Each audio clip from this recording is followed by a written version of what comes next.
Welcome to UNCANCELED Faith, a podcast that strives to break the culture of division which so often separates Christians from one another. I'm your host, Hannah Rose Russell, and I'm so excited to have you here today. This podcast is an Inspire Truth production and aims to create a safe space for people to bring new perspectives on topics that are frequently controversial or fall victim to cancel culture. Through thought-provoking conversations, we will challenge the norms, embrace God's unique calling on our lives, and find unity in our shared love for the Messiah. So grab yourself a drink and pull up a chair, because Uncancelled Faith starts now.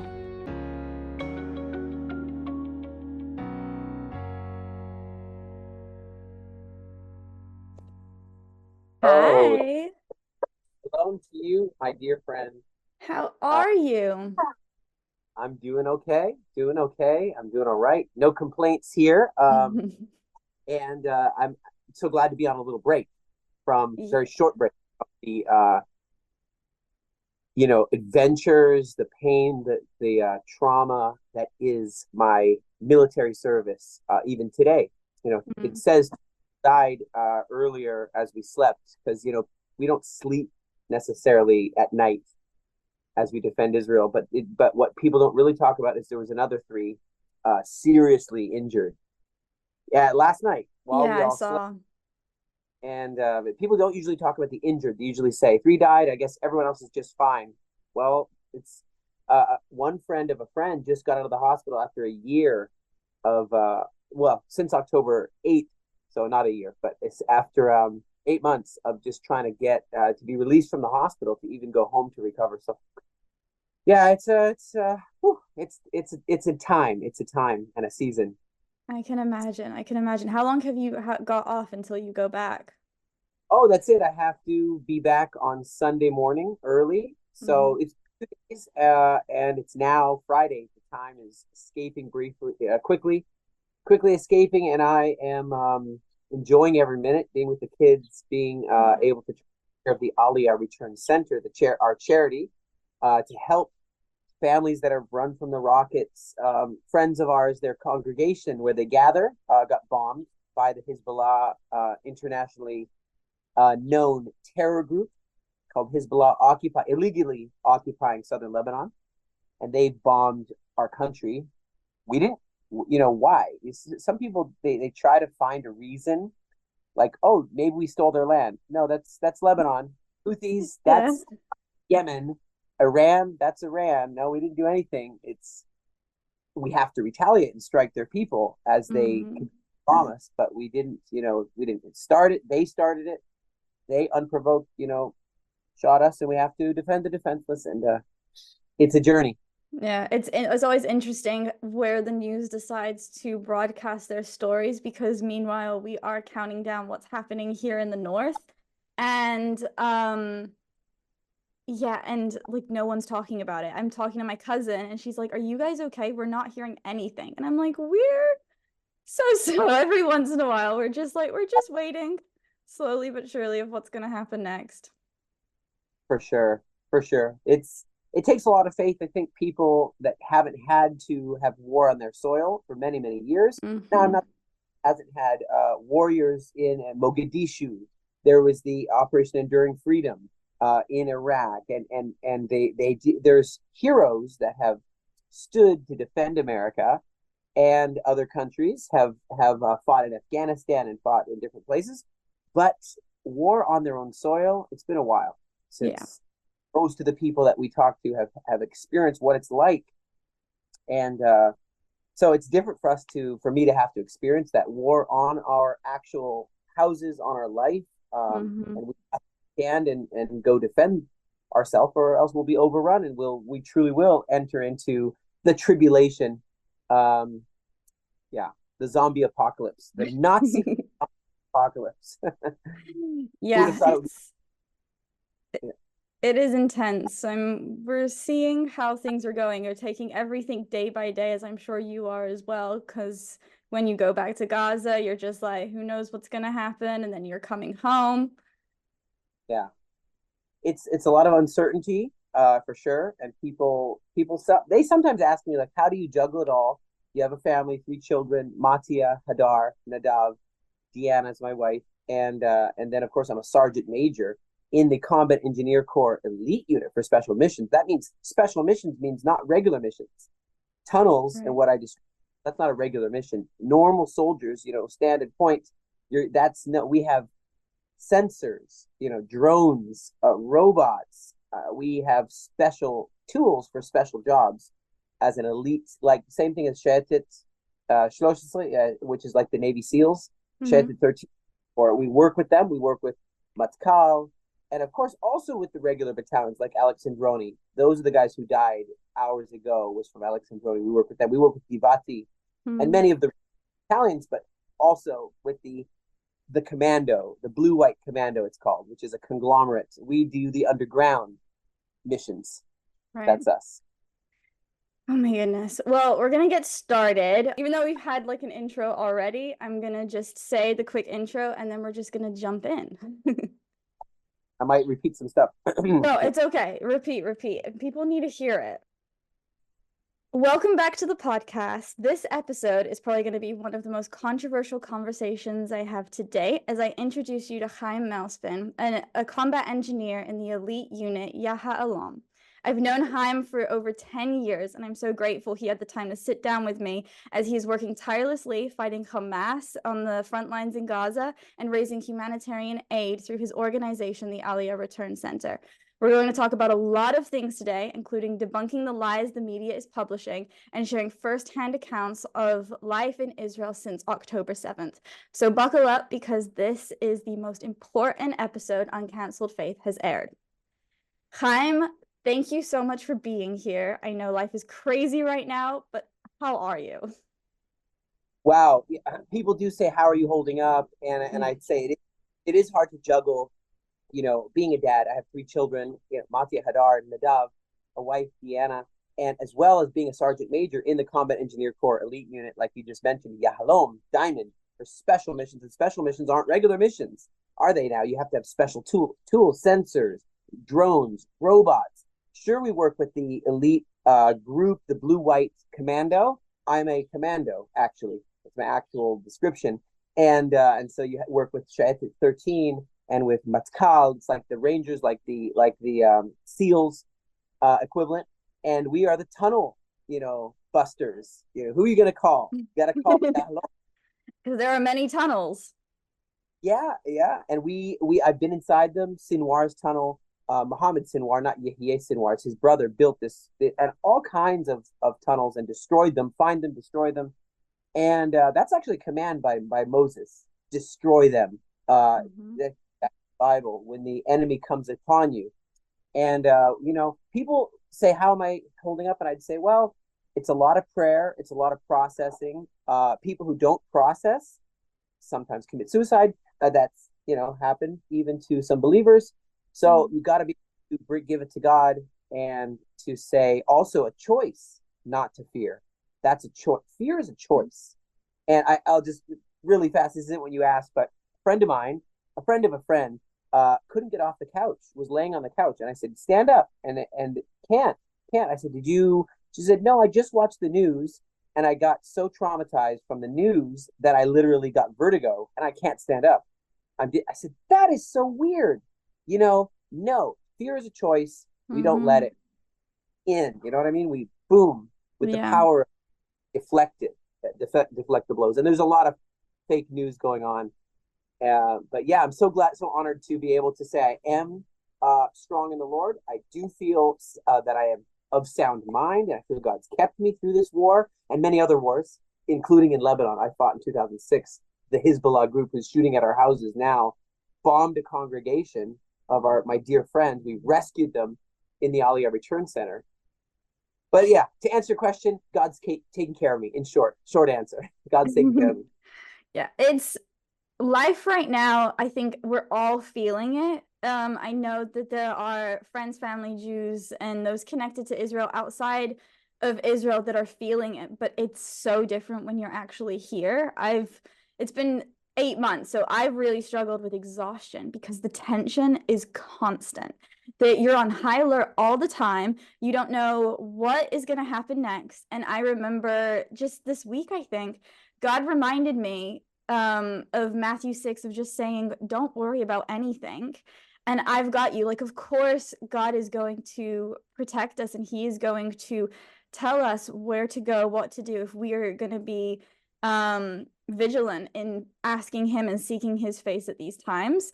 And so, especially with the tensions in the north growing by the day, Hezbollah saying, we're going to attack Haifa next, which is where I live. I'm just like, where do I go today?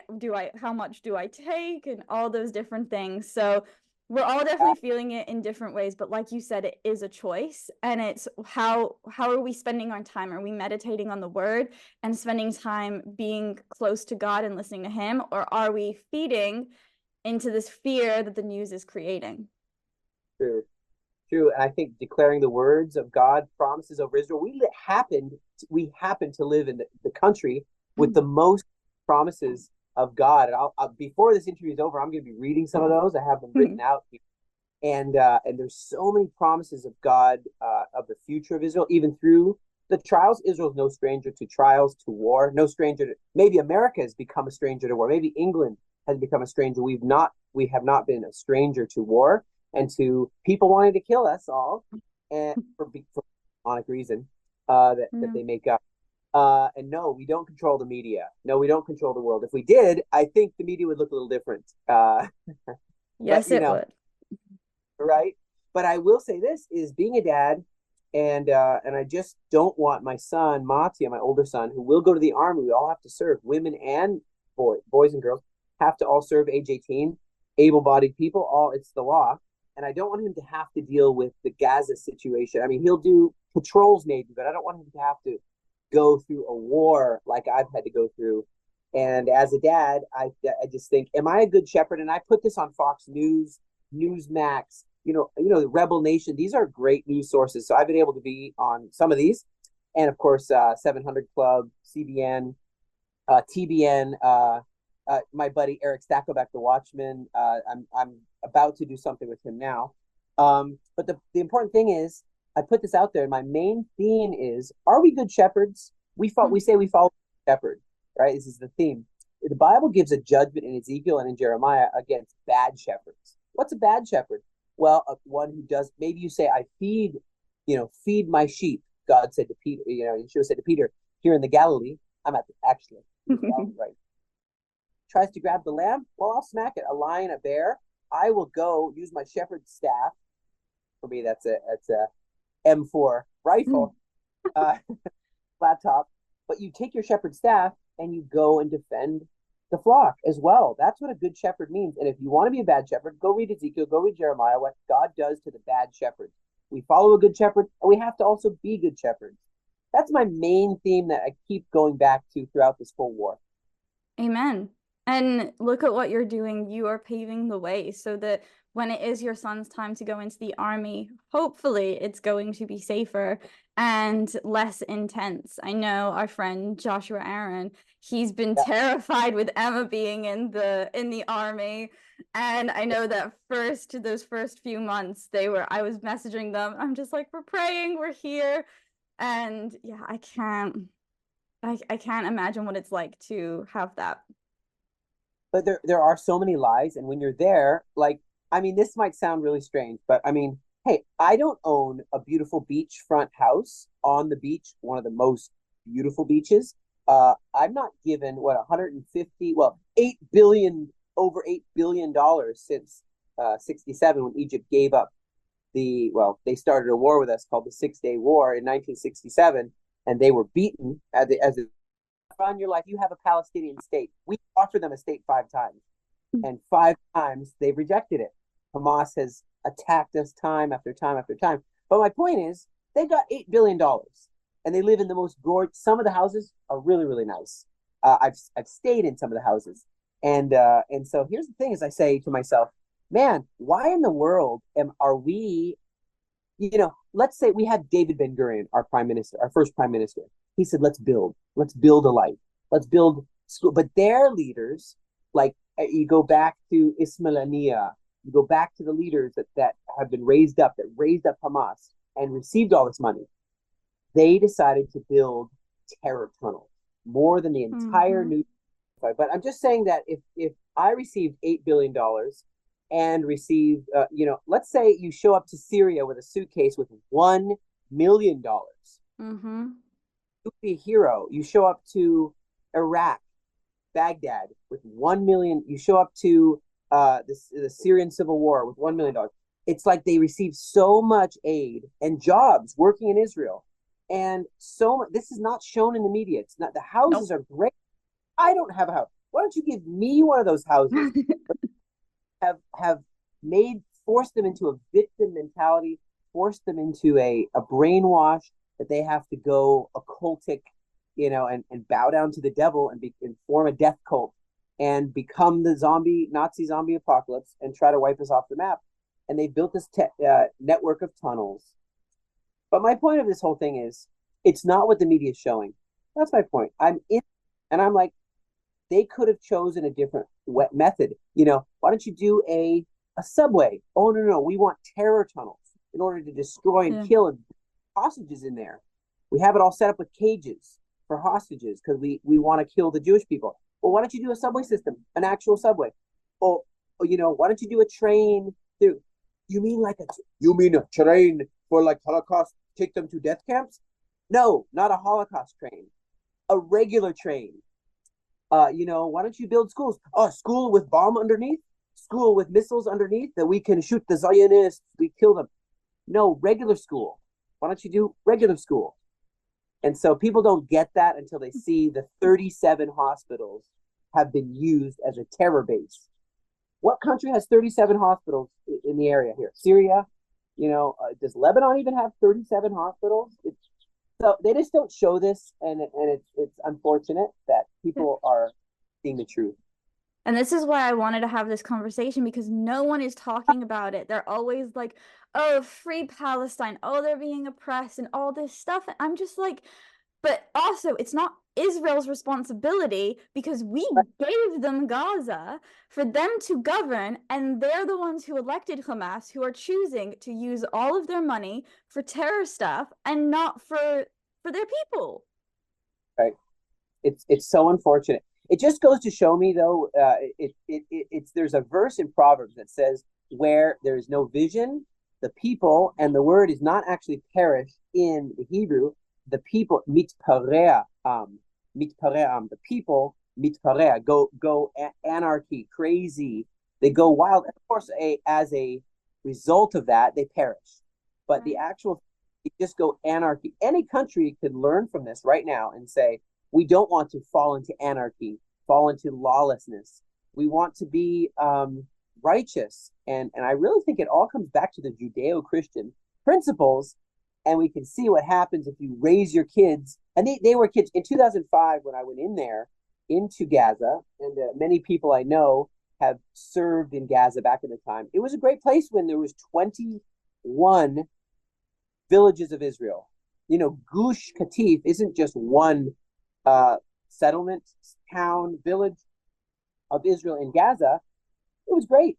We were together. Things were, sure, there was some jihadist problems even then, before 2005, but it was a great time. I have a friend who was born in the Shifa hospital in near Khan Yunis. My buddy was born, a Jewish guy living. My father-in-law, Dean Bai, my father-in-law, he went to almost every city. He was in Khan Yunis, Deir al-Balah. He was in Gush Katif, Jewish towns. We gave up our 21 towns.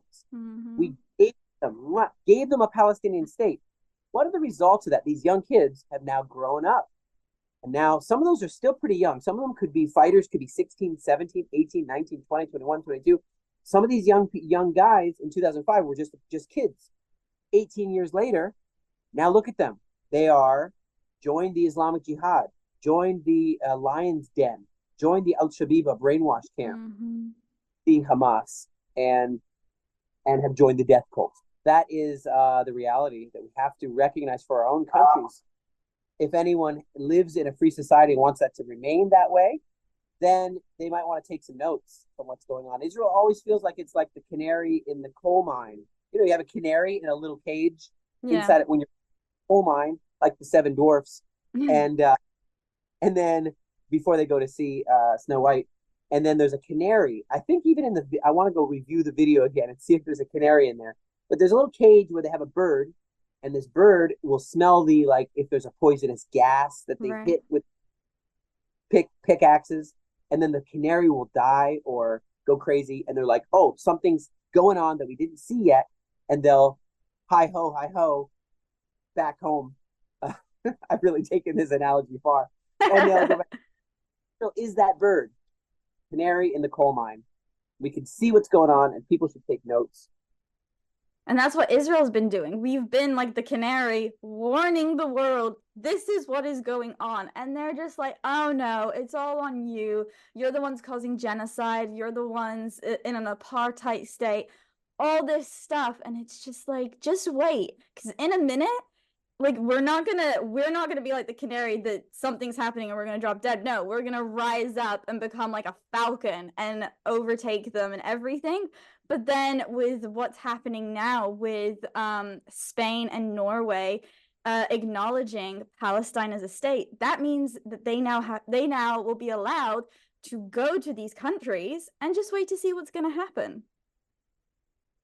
Well, I think that the proof is in the pudding, as they say, and you can actually see the results. You look at the protests themselves, and protesting is a core part of democracy. We love free speech. That's part of who we are. But you see the pro-Israel rallies. They're singing the national anthem, "Oh Canada, our home and native land," in Canada. In "God Save the King" in England. And, the Stars and Stripes, they're singing the national anthems, the rockets red glare, bombs burst. And I'm like, hey, what's the difference between and they're of course standing with Israel, Israeli flags too, standing for freedom for the Judeo-Christian way. But then you see the other protests, masks, kafia, burqa, jalabiya, Violence. hijab, and then burn it all down. It's kind of clear what their motives are. Now, I actually believe something very controversial. I don't think these protesters really know what they're saying. I don't think they really know what is Antifada. I don't think they really want to murder a bunch of people. I lived through an Antifada in year 2000, second Antifada, and I guess you probably did too. And then you have buses blowing up, suicide bombers until we put the defense barrier, the protective wall, which gives checkpoints. And I know that a lot of the jihadists say, you see the Zionists humiliating us. They are checking us for the weapons. And I'm like, well, I didn't, every time I get on a plane, I go through a checkpoint. Every time I get into a mall in Israel, I go through a checkpoint. I do. I don't get free pass. I have to go and get checked. And I'm not pointing fingers as to why this life is this way in any airport in the world. I'm not pointing any fingers. I could, but I'm not going to do that. And I know that not every Muslim is a terrorist. That's not true. No. But sadly, a lot of terrorists are Muslims. A huge percentage of terrorists are Muslims. So one has to say we have to put these checkpoints, not just for Muslims, for all people. We equally go through checkpoints. Mm-hmm. And I'm so glad there's a checkpoint because the Antifada they're calling for literally was blowing up Sbarro's Pizza, blowing up the Dolphinarium. My mom was almost blown up in the bus she took to go clean a house.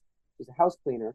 And she almost died. Her bus number 4 in Tel Aviv, exploded, but she missed the bus. She was safe. So my point of this whole thing is I don't think they know what they're calling for Antifada, what they really mean, that they're calling for mass murder and suicide bombing and everything that was the Antifada and is the Antifada. I think they just actually want communism, is what I think. I think a lot of these young people want to destabilize the current system. They're displeased or too spoiled or don't understand. They want to destabilize and tear it all down by whatever means. If it's linking arms with the jihadists, that's how they'll burn it all down in order to bring in a communistic new world order where they just get money handed to them and they don't have to work, and they want that more than they already have, and throw capitalism out. That's what I believe is behind it, but you never know.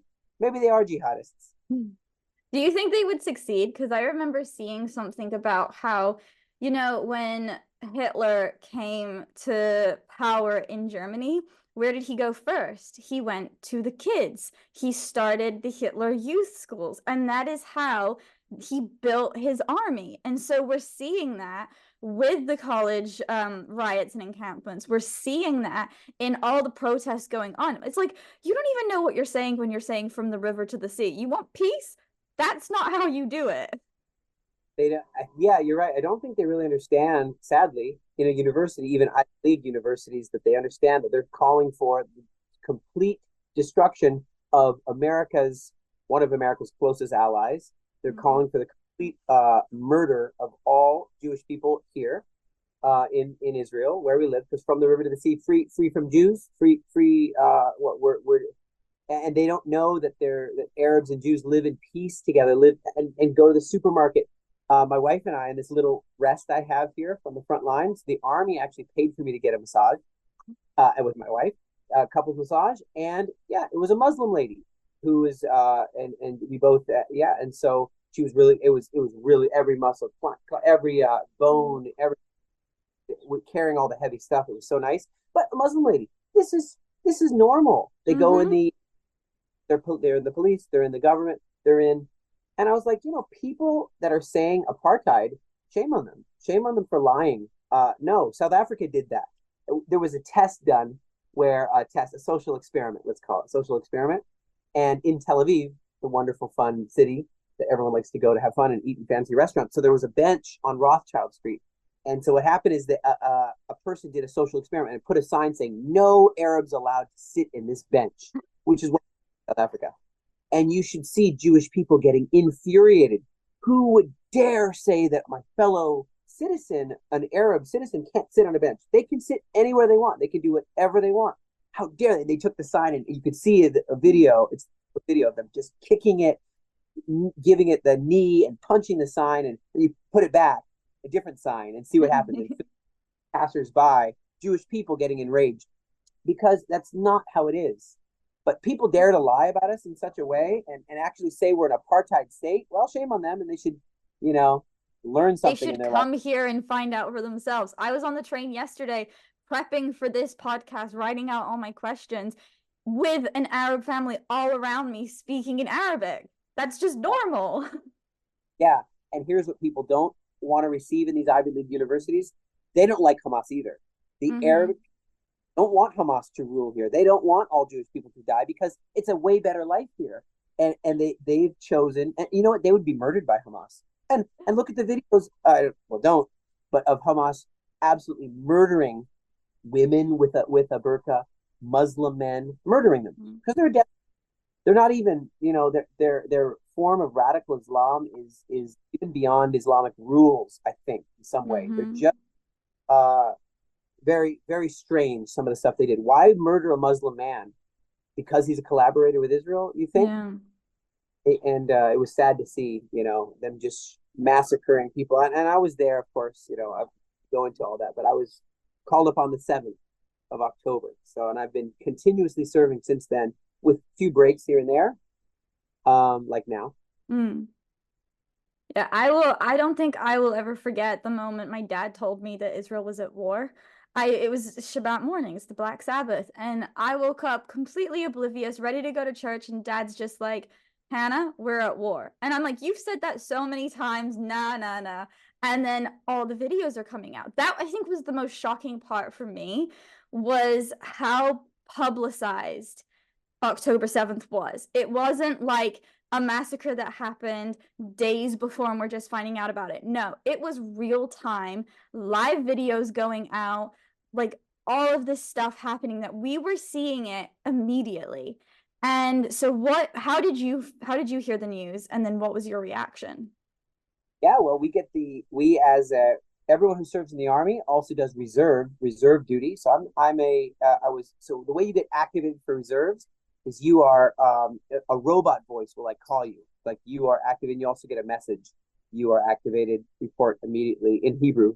It gets to your place. Your weapons will await you. Your things it's on. It's called 8 draft. 8 draft is war, and they don't do that unless it's full on war. And so that's what happened to me. And going there, I had no idea what to expect. And I mean, I'm trying to write a book about this, just the whole experience. and really explain some of the craziness. There wasn't enough equipment, and that actually really brings me to the point is that I started doing a video every day since Mm-hmm. October. Still do it, and just showcasing the truth from filming from within Gaza, most of it within Gaza. I don't know anyone else who's doing a blog or a vlog from filming inside Khan Yunis, inside Jabalia, inside Rafiah, deep in Mm.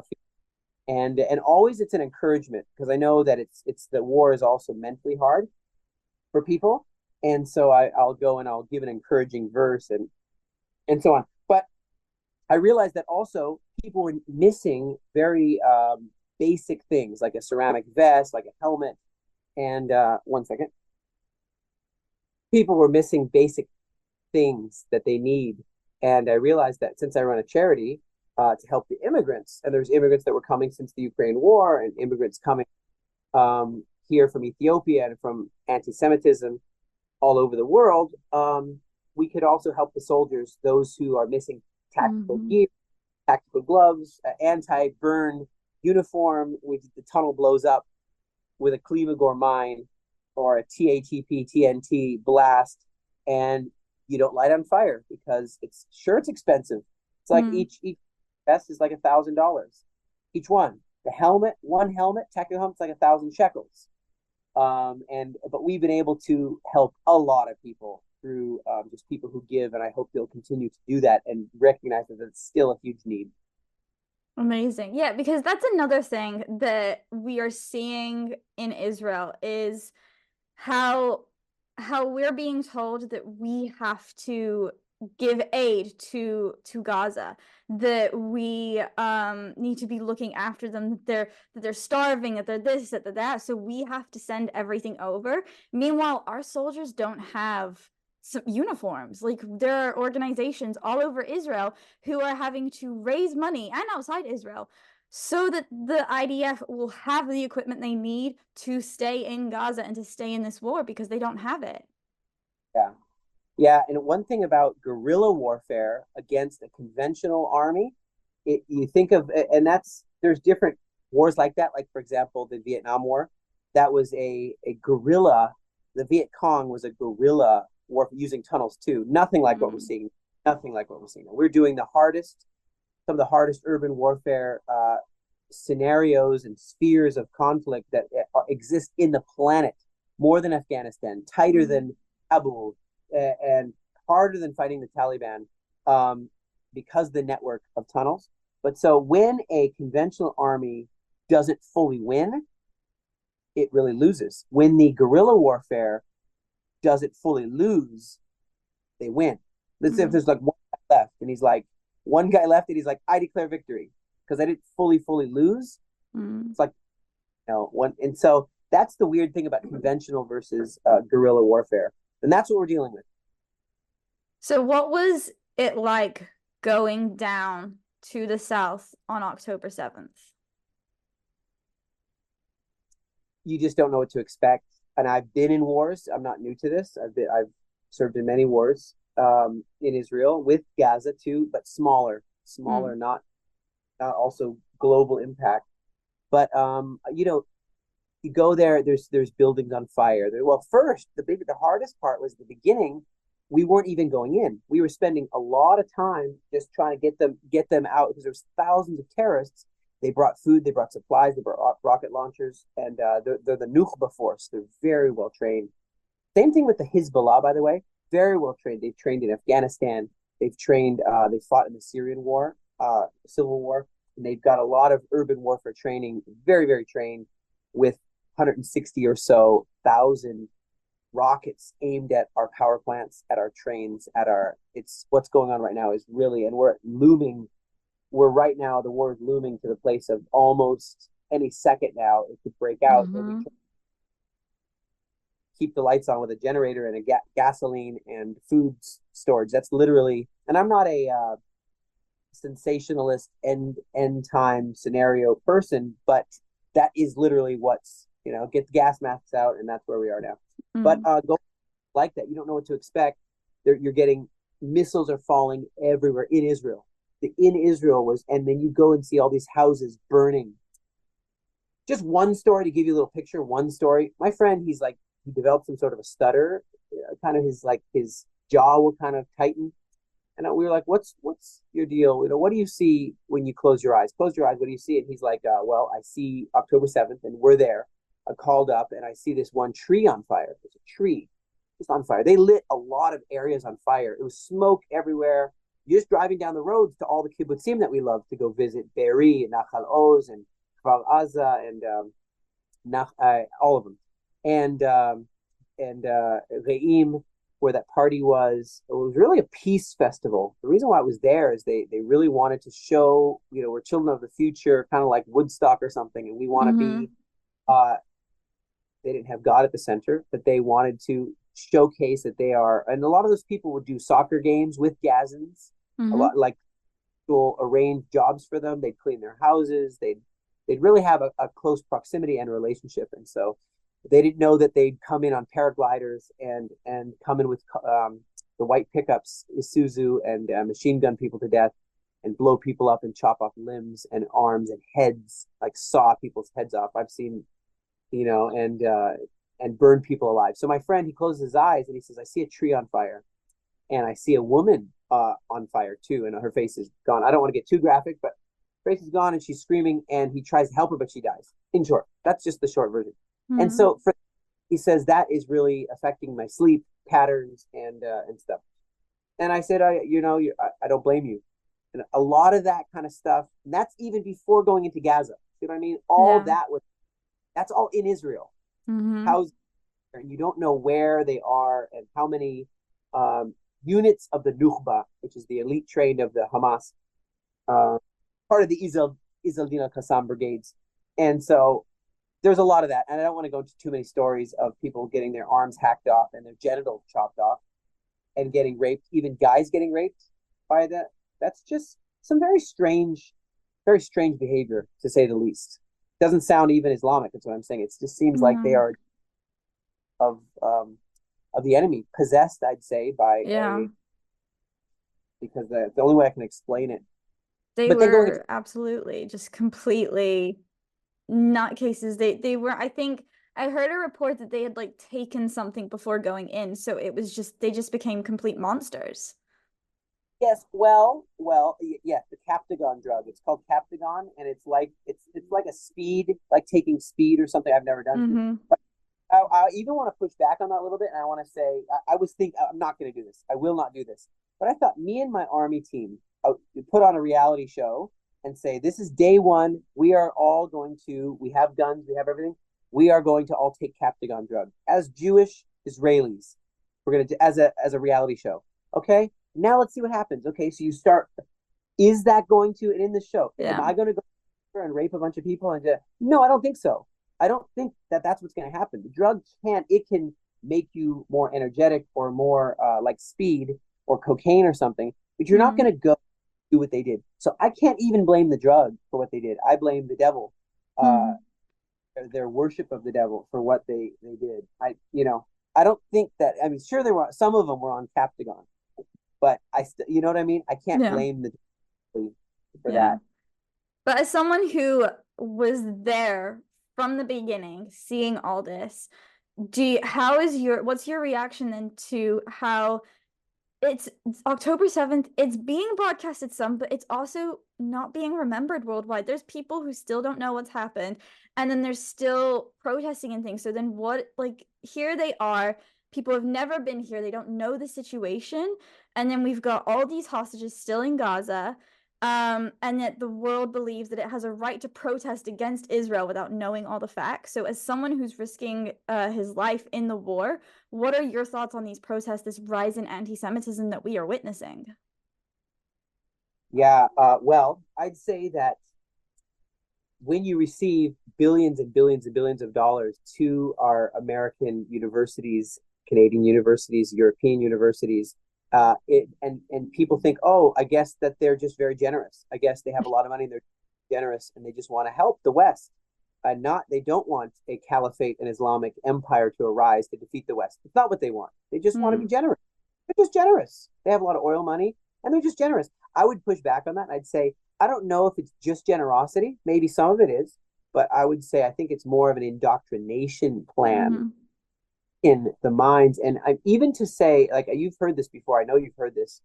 Islam is a religion of peace. Islam is a religion of peace. Where did that mantra come from? Who brought that to the table and to repeat that? Obama did, many others. How does everyone say that Islam is a religion of peace?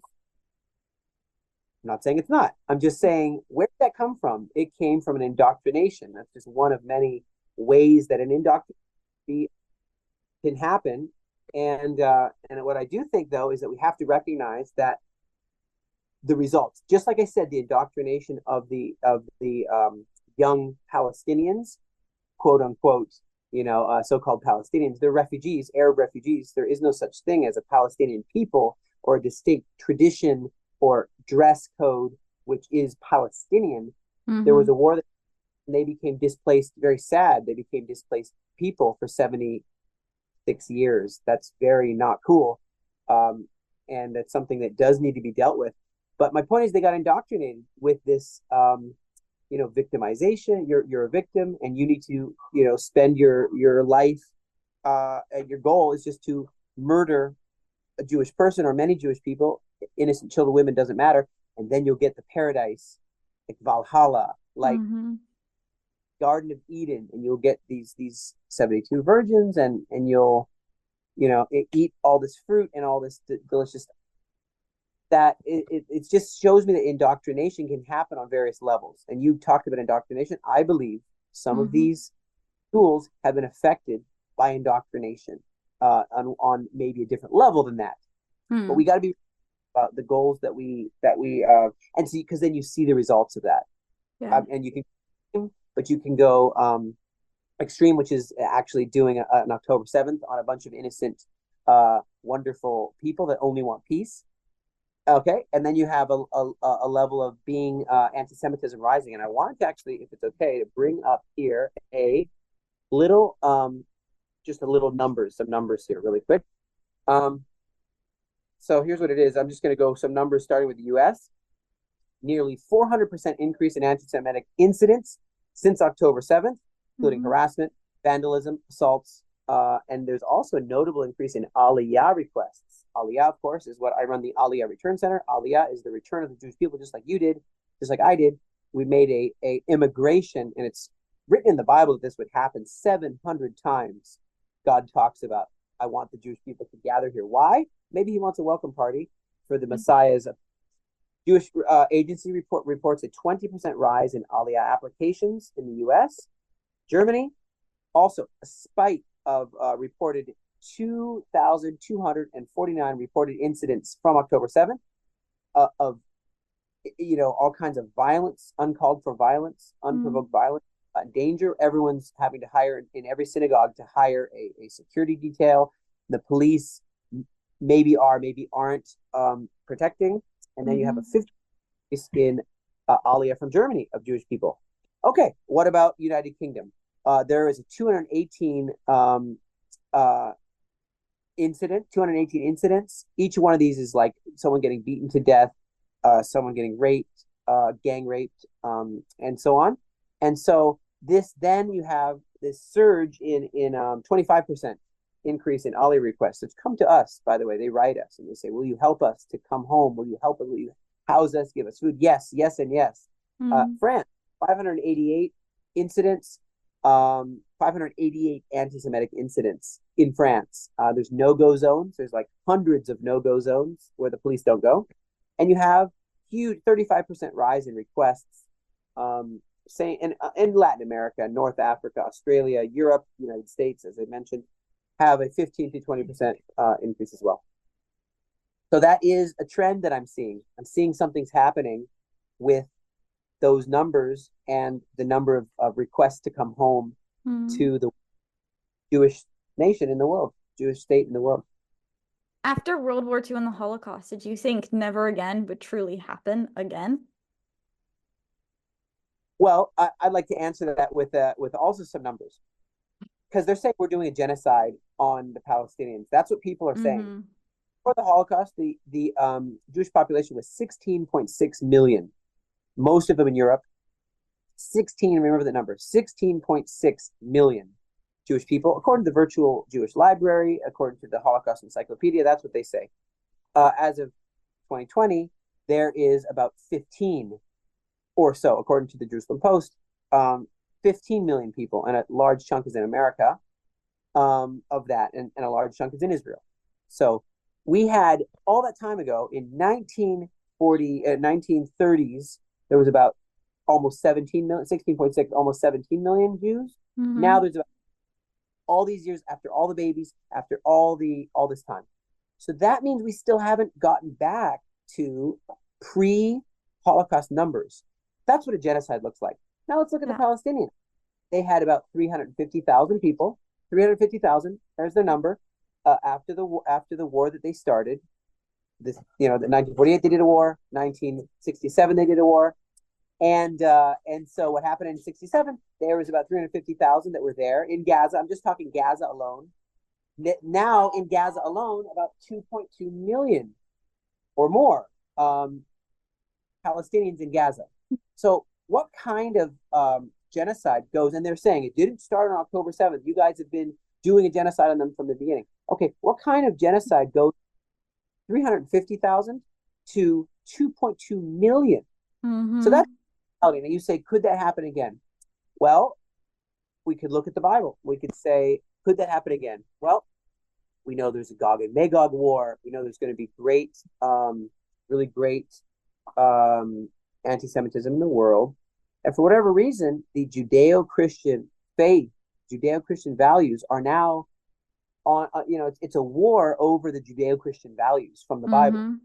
Or some people say, no, we'd rather be a technocracy. We'd rather be worship the devil. Some actors and some Hollywood stars would say we'd actually rather bow down to the devil.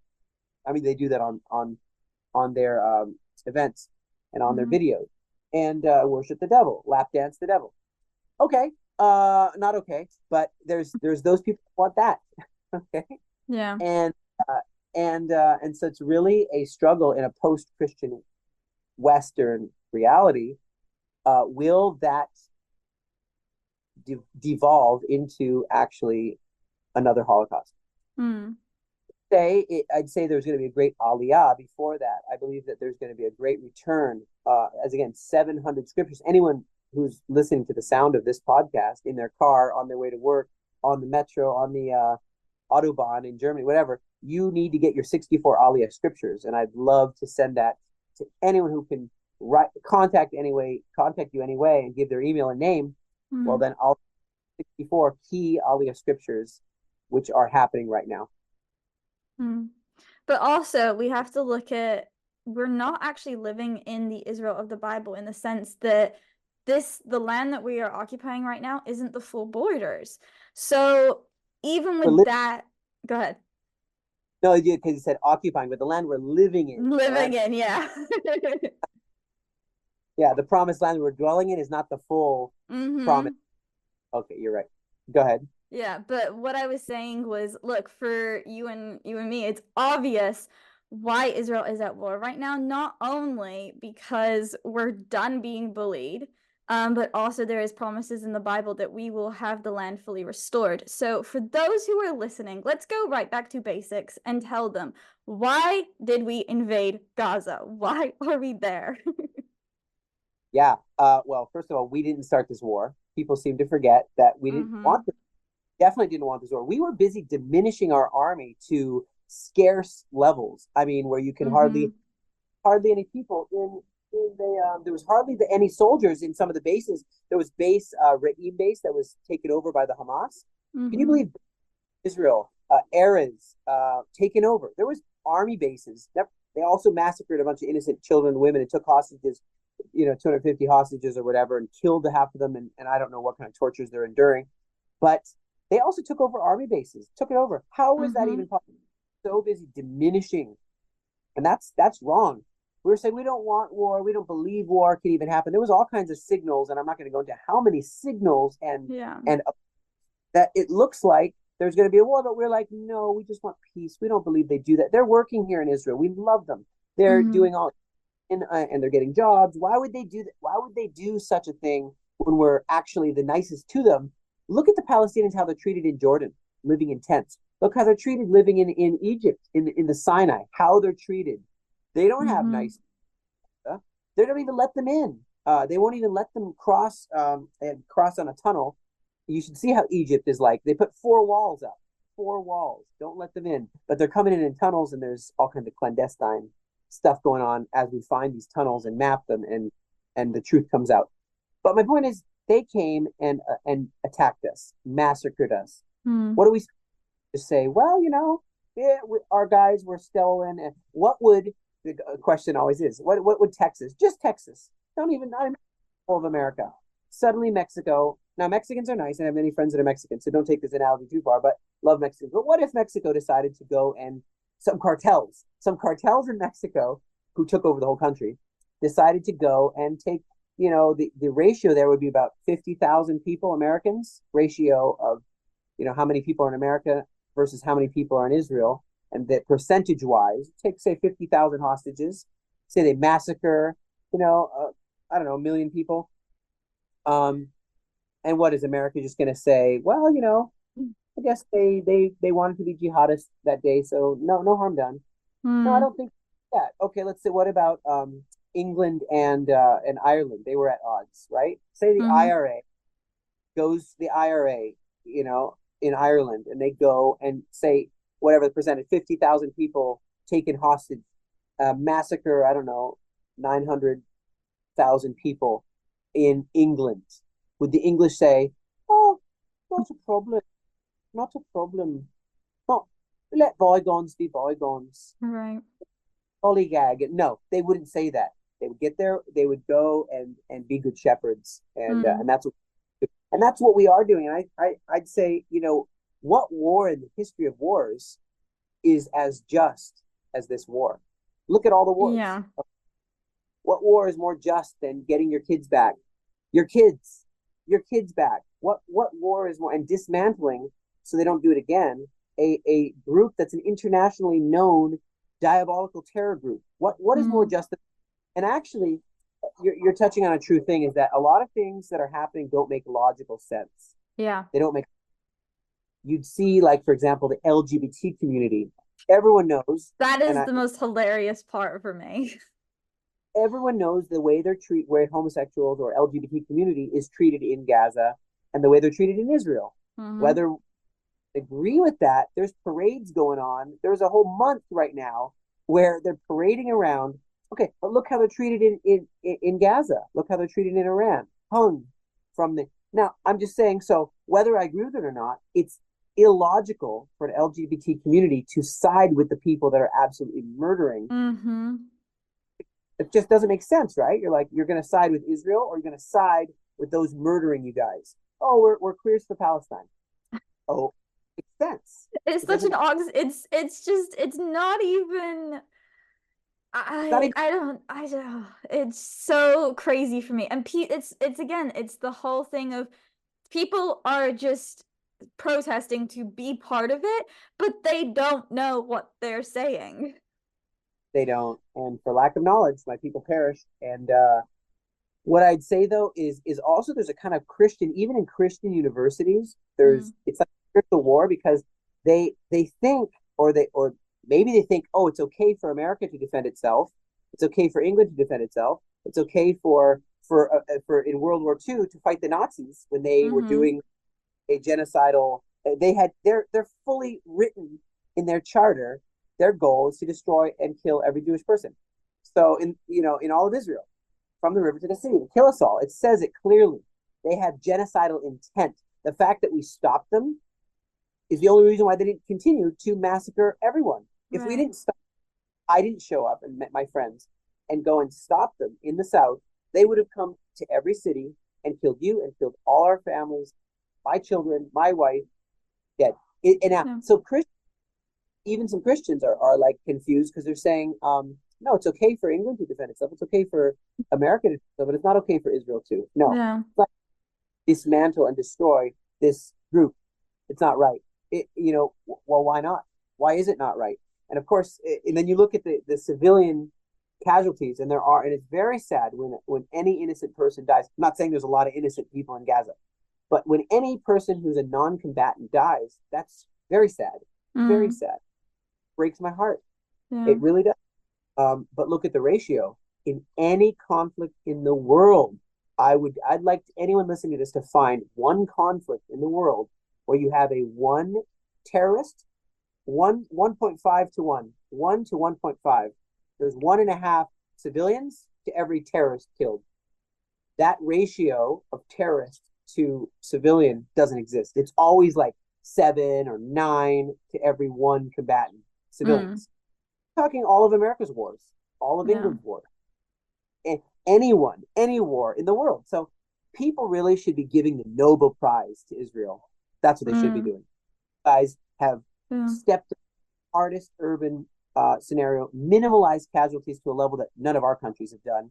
We want to give you the Nobel Prize for valor, for honor, and for sparing human life in light of such a thing. Mm. That if I was the Nobel Prize giver, but I think And that yeah, Christian. instead, who is nominated for a Nobel Prize?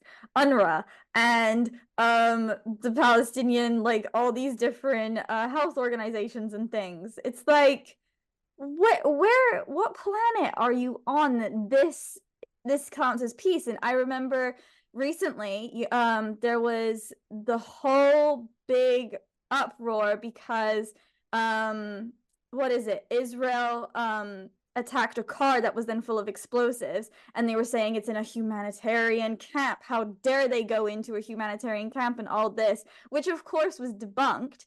But I had friends, because then that's when the whole All Eyes on Rafah campaign started, and I had this one friend, and I messaged her about it because not I wasn't messaging everyone who posted All Eyes on Rafah, because I'm like, there's no point in that. But then when she started posting like the news reports about the statistics that were completely false, I was like, you need to do some proper research before really going into this. I'm not saying that to come up against you and to be really antagonistic, but just saying I'm here living in Israel, seeing what's happening, and I'm getting the news, like the actual statistics. And she was like, yes, but any innocent civilians dying, any children. I'm like, this is war. This is war.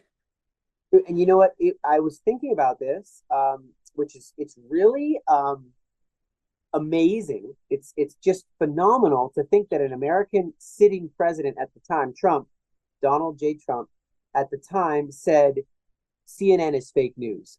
I mean, to say so now, he said a lot of crazy things, but it turns out he was right. See it, Mm-hmm. and that CNN was being used as a propaganda tool and pushing certain agendas and slanting certain things and saying it. Now, he called out CNN. That is huge. How much more do you think Al Jazeera? And when you see that Israel shut down Al Jazeera, it looks Mm-hmm. bad. Like, report the news, but you totally see that they're lying. My brother, it was what moved to Romania. He's back here now, but he was living in Romania, and he said he's learned Romanian actually, which is a phenomenal thing. And I said, so do you ever turn on the TV in Romanian? And what is it like? He said, oh, you turn on the TV and all you hear is Shalom, bună diața, good morning. The news today is Israel's killed a bunch of Palestinians. Thank you for Mm-hmm. listening. And I said, that's all? That's all? Israel's killed a bunch of Palestinians. Thank you for listening. No, nothing about the massacre, nothing about how many Mm-hmm. rockets are, nothing about the looming war right now. They're blowing our kindergartens and our house up from Hezbollah. We're right now at a tipping point where it could be literally global war. It could be World War III starting right now because of their jihad, not because of us. We didn't start a war with Lebanon. Hezbollah, who's illegally southern Lebanon, by the way, against international law, are illegally attacking us. We have to go and shoot their commanders and try to stop them. Iran, 400 missiles. Some of them fell short. 400 or so missiles shot at us. Mm-hmm. We told the world they're building a bomb. Please sanction them. We never attacked them. Well, Yemen. Mm-hmm. We never attacked Yemen. We love Yemen. There's Yemenite Jews. There's Yemenite food. Yemenite. They've launched attacks, intercontinental ballistic missiles on us. Where's the outrage? Where's the But they don't. It's like people are getting brainwashed.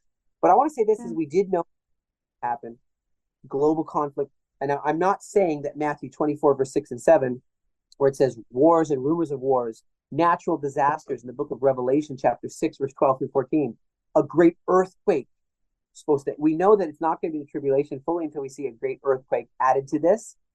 Now, I'm not saying that we're in the tribulation now. I'm not pushing that, where believers are going to start being persecuted, maybe beheaded all over the world. Believers, Christians, I mean, to no longer be able to open a Bible and practice Christianity anymore. That's going to happen. 4 verse 9, hated, put to death. I'm not saying we're there yet. A rise of this figure who's like a Messiah, but he's not, and he's an anti-Messiah, and he goes in chapter 2 verse 3 and Revelation chapter 13 verse 1 through 8, that he rises to form a out of economic hardship, out of a tribute economic difficulties and scarcity of food and seals, and then this guy rises up and tries to bring a new world order and deceive everybody. And I'm not saying we're there. Plagues, East Nile just released on Israel, the East Nile plague just now. I'm not saying that we're there. All I'm saying is that there are some who look at Daniel chapter 9 verse 27 and say this time of peace since the Abraham Accords, 3.5 years since the Abraham Accords ending on October 7th, 3.5 years, Abraham Accords, and that at October 7th, suddenly 3.5 years of a tribulation of a time for 3.5 years has begun. I'm not saying I believe that. I'm just saying there is definitely some unrest as you have Kim Jong-un welcoming Putin with open arms. You see Iran, they have the nuke pretty much. Unrest right now in the world. There's a lot of spiritual people need to keep their mind focused on Lord. What if we were in the middle of that? You see leaders, faith leaders falling, entire organizations collapsing. And you say, man, we gotta be, whether or not we're in Revelations 11 verse 2, at the time where they're going to trample the holy city for 42 months, and then show up, and the woman flees. We got to flee to the wilderness. Okay, if we're there or if we're not, we're definitely in a time where we need to trust in God, where we need to make our knowing where we stand, and fighting the good fight. The war is coming to our doorstep, whether we like it or not. There's no more indifference. You could choose, and I think that's my point. I'm on like this mantra on this. I think that my point is the veil is being removed. Before, what do they really want? Hamas wants the genocide and death of every Jewish person in Israel. Clear. You can choose to side with them. What does Israel want? We want to dwell in peace. We want economic prosperity. We want to be friends with Saudi Arabia. We want to be friends with anyone who will be friends with us. We want to dwell in peace. We want to build up Israel. Do you want to be friends with that? America's ally, the only democracy, the only place where Palestinians are actually prosperous in the whole entire Middle East, the only place where Palestinians are actually helped, the heart surgery, taken into the hospital for bringing in Syrian children with Operation Good Neighbor, Good Samaritan. I gave clothes to the Syrians myself through the Aliyah Return Center across the border of Syria. We sent clothes with Operation Good Neighbor and Operation Samaritan. So people can choose. Do you want to end democracy, end the free world, and go anarchy, and hope you'll get your communism that you want? You want to do that, or you want? The veil is no longer. Things are no longer so hidden. It's true. The veil is coming off, and people are seeing it, and it's very interesting to see how people are reacting. I remember Christians were saying that Israel should have turned the other cheek when Iran attacked. I'm like, what are you talking about? There is a difference between giving your enemy food, which we are doing every day in Gaza with the humanitarian aid, and there's another where you're just gonna let them throw missiles at you and try and kill all your innocent civilians. Like, no. It's crazy. I see the 600 plus trucks that's a lot of trucks, hundreds and hundreds of trucks. I see them physically with my own eyes there in the Philadelphia corridor at the Rafah crossing, and Rafiah is the Hebrew way of saying it's an ancient term in the Bible. Rafiah, it's an ancient city, but people don't even know that there's synagogues that are like 2,000 years old in Gaza. We're not the white colonialists, settlers. That's the British, okay? Yeah. Are the indigenous people. You know who gets us? And this is a big revelation. Who gets Israel? Indigenous people. If they're the Maoris in New Zealand, Mm-hmm. they should, and some of them, not all, some of them really do get it. They're like, what about the Navajo? Mm. The Ewok people. They understand sacred land. They know about sacred lands. They Mm-hmm. know that in their understanding. It's just the Westerners don't much get this. They understand tribes, the Sioux Nation. They understand Mm-hmm. and tribal leaders. They get us. They get Israel. The what is it called? The indigenous people of Hawaii. You know, the islanders. They get the Polynesian peoples. They understand defending your tribe, defending your kids. It's not Yeah. me, myself, and my own American dream, and me. I only care about myself and my next movie. No, it's called are a people, Mm-hmm. indigenous, who are indigenous land. So indigenous people should understand Jews are indigenous to this land. Well, at least for some 3,000 years. Yeah. Okay, Abraham, what, 4,000 years? Okay, that's not a little time. No. And this invention called Palestinians is an invention by the Romans. It's an invention by Arafat, and it's not real. Mm. So how has your faith played a role in this war as you fight Hamas, as you broadcast from the front lines, and as you spread truth to those outside Israel so they can hear what the news is refusing to broadcast? Well, I'll put it this way. I would say that even saying to my wife, I don't know if my commander will allow me to come home. I Mm. don't know if the orders that I've been given are XYZ. I've been ordered to go into Lebanon. My orders are I'm deployed in da, da, da, So this is a Mm-hmm. different and I'm used to being a big boy running a ministry, two charities actually. We also have the faithfulgalileans.com. Check Mm-hmm. that out. AliyaReturnCenter.com. Check that out. But that's more of the discipleship, which is so needed right now in the Faithful Galileans. There's the Yeah. prayer house, Tabernacle of David, Amos chapter 9, verse 11. That's the Faithful Galileans, Aliyah Return Center, strict humanitarian aid. But I'd say having a commander give me orders, and me, I'm not that young anymore, following orders, I realize I think a lot of the church, or a lot of even Christendom, Judeo-Christian peoples have maybe forgot what it is to have a war on their soil, which I talked about that. But I think they've also forgotten what it is to understand that God is their commander. He's not just their Mm. friend. God, the God of Israel, is also the commander of armies, and he's got some orders. Deuteronomy chapter 20, verse 4. It's the Lord, he's the one who goes with you to fight for you against your enemies and to give you victory. Mm. That is something in Joshua chapter 1, verse 9. Have I not commanded you? Commanded. Be strong, be courageous, do not be afraid, do not be discouraged. These are orders. The Lord your God will be with you wherever you go. And so I think of that. You said, how has my faith developed? Well, that in that realm, I've learned that the orders I've been given by God are to not be afraid, don't be discouraged, don't be dismayed, be Mm. strong. Just like Gideon had a choice to hide out or to do valiantly. And when you know you're fighting a just war, you know that God is well pleased. It even gives me comfort with let's call them average unbelievers, secular Israelis who die, like those who died last night. It's almost Mm. every Israeli friends. Some of them I know, some of them I know a little less, who are in the elite unit YaHaalom of the Combat Engineer Corps, of which I'm a sergeant major, die, lose their life in the sands of Gaza. Their blood is spilt in the sands of Gaza. And they die in what they say in Hebrew is in the pursuit of Kiddush Hashem, the sanctifying God, and people can choose to do Chilul Hashem, desecration of the name of God.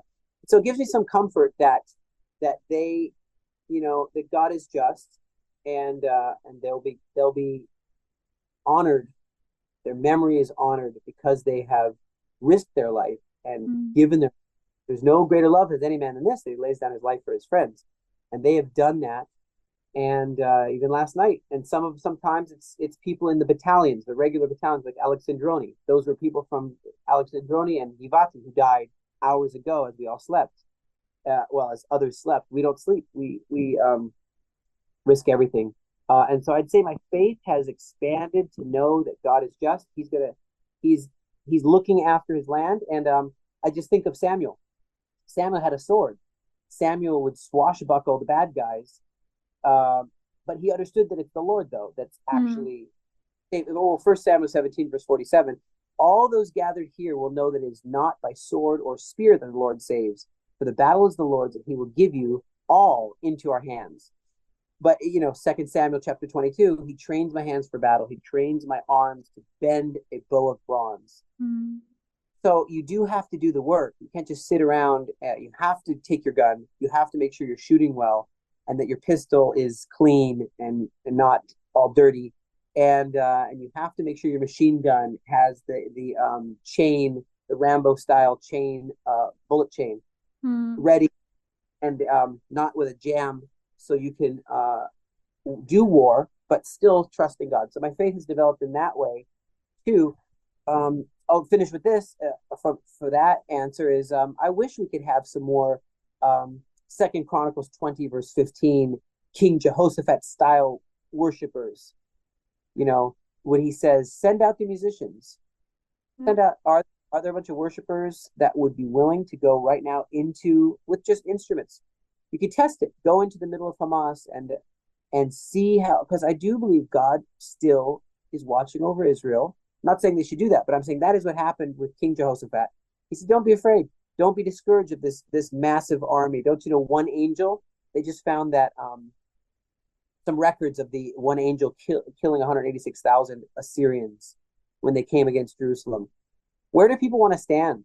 Do they want to represent themselves as one of those many who come against Jerusalem in the Gog and Magog, or in the Armageddon war? Right. People have a wrong, really truthfully kind of anti-Israel theology sometimes that's being addressed, where people think, you know what, all the Aliyah you're helping with time, they're all going to be gathered there and they're going to be killed in Israel. We're just going to be raptured. We're going to be having fun. We're having all God's blessings now that we took, all the blessings of Abraham. And then we're also going to have all the blessings later. We're going to play volleyball in heaven for a while you guys are getting killed. Then we're going to come here and have more fun while you're getting killed again. I was like, something about your theology here is a little bit kind of strange, my friend. I don't know what I'm reading. Are we reading the same Bible that God has always cared? He's always going to protect Israel. And in fact, all that blood in the valley of Megiddo over there where you live, all that blood up to the horses' bridles that it talks about. Whose blood is that? Is that Jewish blood? I don't think so. It's the armies. In fact, it says it's not. Those are the armies coming against Israel, getting wiped out by God. Do they want to be part of that? Cool, no pun intended. Or do they want to be part of those who stand with Israel, the righteous, like Ruth, who stood with Naomi, like so on and so forth. Jethro, who stood with Moses and helped with Aliyah. Yeah. That's a short answer. Yeah, we're not, I think, I always get that as well, is how believers, they think, and sometimes I'm always against it, about being a believer is like having an easy life because God's like looking out for you and all this. I'm like, yeah, he's looking out for you, but there's still war, there's still battles, there's still trials, and it's not going to be easy. And sometimes we actually have to go to full out war. So I think that's something that strikes me when I watch your war updates, is the smile, the joy, and the hope radiating from your face as you read scripture, declare the Lord's name, and speak of your work on the ground and with your organization, the Aliyah Return Center, because you're in the midst of it. You're, like you were saying at the beginning, it's so much trauma, all this stuff. So do you ever get scared? And then how do you keep the joy and peace of the Lord near when death and destruction are all around you? Yes, I think there is a definite difference between fear and shock, or fear, being frightened, and being fearful. I think there is a real distinct difference, and it does say 365 times in the Bible or so, do not fear, and it's like one for every day. It's like you got to not be afraid. But do you get shocked or can you be frightened by something? Yes. Do Yeah. I have I've burst into tears before I went to Rafah, just realizing I could not come home, and my kids would have to bury me, and that's very sad. But I know that I console myself like King David did. I console Mm. myself, Lord. For example, one thing that hit me really strong was Zechariah chapter 9, verse 14. It looks like it's playing out. You just read the whole Zechariah 9. It looks like it's playing out right now. Now, some of that happened, but like look at Tyre and Sidon, and that's where Lebanon, and it says how he pushes them back. And he just, Zechariah 9, verse 14, the Lord will appear over them. Mm. His arrow like lightning, and his arrow will flash like lightning. The sovereign Lord will sound the trumpet. He's going to blow a trumpet, and he will march in the storms and the whirlwinds of the south. And I just think of that. I'm like, man, that is legit. When did that happen in the past? Is that not a prophecy of right now? Mm-hmm. Lord, his arrow will flash like the lightning. I did a Chat GTP image. Chat GTP. I said, make an image for me of Zechariah 9, and you see God with appearing with lightning coming out of his hands and out of his eyes, and he's just like defending his people. And you Mm. see that below in this picture. And I thought, I'm consoled even now saying it to you. I feel like the history is not over. We're part of history. We have the joy and the privilege to be alive to see where the mighty warrior God is once again proving to the world that he's zealous over his land. He's zealous over his people. Mm.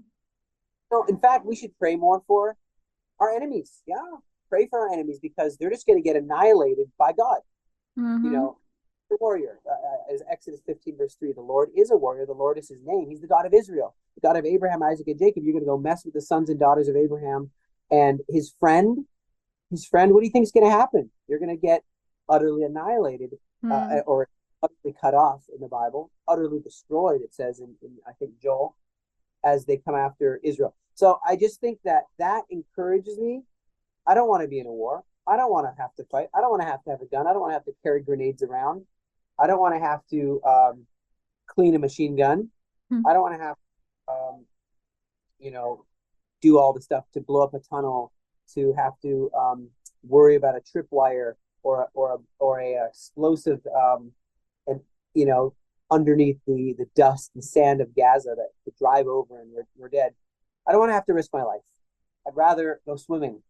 Love swimming, but that's the reality that has been forced upon us by the devil and those that follow the devil. And I think Yeah. that people need to take note before it comes to their door, before it comes to their country. Mm. That's beautiful. That is. And I love, look, your faith has inspired me this entire time because like I said, it's been difficult even just watching and being in Israel with all the tension. And like we've been saying, it's not over. This war is far from over as we look at what's going to be happening in the north next. So, do you have a Bible verse or a few passages that you've been clinging to for those who are weary of this war and conflict that they can also be meditating on right now? Yeah, I would. The one with I really love the Deuteronomy chapter 20 verse 4, and I made a song with that in it. I made a song also with the Zechariah 9, about the lightning and the arrow going forth and him going out in the whirlwinds of the south, which is there in Mm. Gaza. I'll do the Deuteronomy 21, which is Deuteronomy chapter 20 verse 4. For the Lord your God is the one who goes with you. So Mm. emphasis, with you, to fight for you against your enemies, to give you victory. Mm. So fight for you and give you victory. And we want and need to have victory in order for the whole free world. We're fighting so that the whole world doesn't plunge and devolve into anarchy. Mm. We're already, and we have to stand strong. We have to send a message against those. And you know what? I'll say this also: inaction is action. Mm. Silence is action. And if you're not training, you're like, if I stop training, exercising, I'm preparing to be killed, to be caught off guard and to be killed. You're Mm. training. You're making a future. If you are weak You're letting the enemies. You know how many enemies America has? I don't know if people know that. They think everyone loves America. No, there's enemies everywhere that wish the Mm-hmm. pet fall. They wish that America would be swarmed over, and that they would be able to, whether it's the BRICS nations uniting with the Russia, Iran, North Korea. There are very many enemies, and we don't like that, but they exist. And you have to be strong and send a message Mm. to those. Today's not the day. Maybe tomorrow. Try again tomorrow. Today is not the day. And if you don't like that, you're someone else will raise your children. And so that is strong message, but it's true. Yeah, it is. So before we say goodbye, do you have a message for listeners who are hearing some of this information for the first time? And how can they pray, support, and spread the word?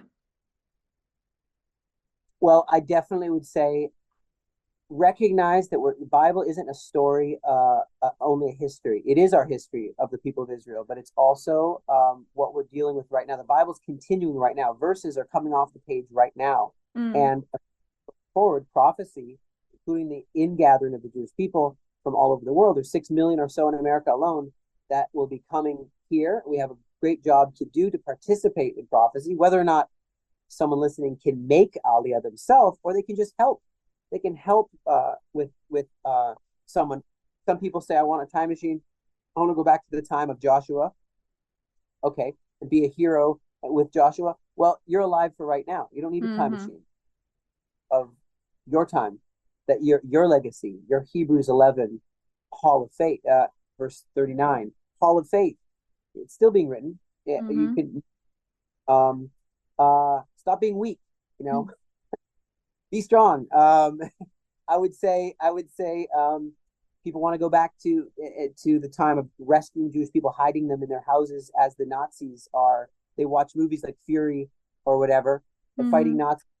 Nazis. Whatever. They fighting. Okay, what would you do? Well, you'd probably do exactly what you're doing right now, being silent, Mm. letting. You want to know what you would do? Would you really be a hero and hide a Jewish person in your house like Corey Ten Boom? Would you do that, or would you be too scared? Mm. And I'm seeing the reading the signs right now. I think they'd be too scared. I think the Christians of today are would be too scared to stand against a very strong Third Reich.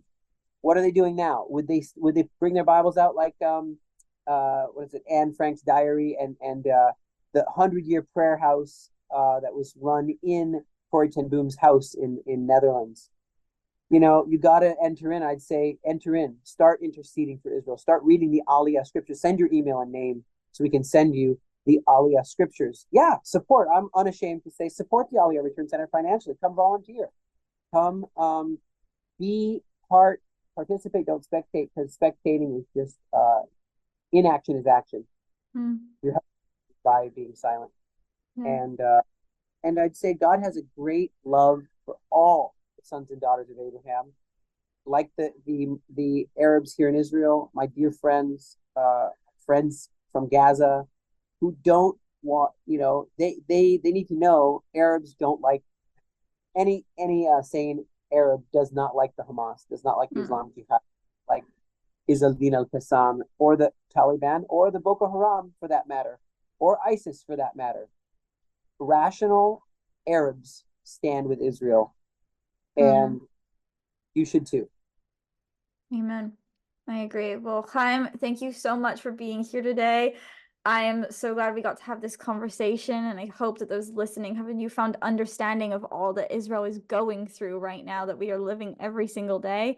I'm sure you have so much to do, or at least rest to recuperate on before you have to go back to the front lines. So can you just tell everyone where they can follow you to stay updated with your daily war updates? Yeah, just go to aliyahreturncenter.com, aliyahreturncenter.com. That's ALIYAH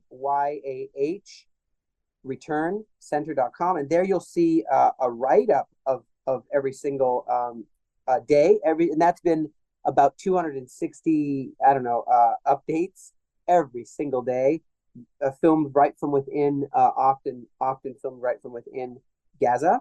And go to YouTube as well. Just like, comment, subscribe. I know that's kind of a mantra, but you got to do it. You got to actually go AliyahReturnCenter.com, Aliyah Return Center YouTube and Facebook, and actually like and comment, because do you realize that there's entire armies of extremists who are unashamed to say the worst kind of things on any kind of media, and how dare we not rally together right now for righteousness, So that's what I would say to do right now. And you can see those updates. Share the post to at least 10 groups, and believe that we're going to get the word out, and the good guys will win. Bad people, the Bible says, might seem like their wickedness might seem like it's winning for a season, but in the end of the day, the good guys will win, and righteousness will prevail in the end, because we serve and righteous. I completely agree. Well, again, Chaim, thank you so much. Please give my love to your family. I miss them, and I hope to see them soon. If you have enjoyed listening to this interview, please make sure to hit that like and subscribe button, to follow us on social media, and stay updated on the latest episodes of Uncancelled Faith. Let's keep the conversation going and continue to break the culture of division, which so often separates us from one another. Until next time, God bless, and Am Israel Chai.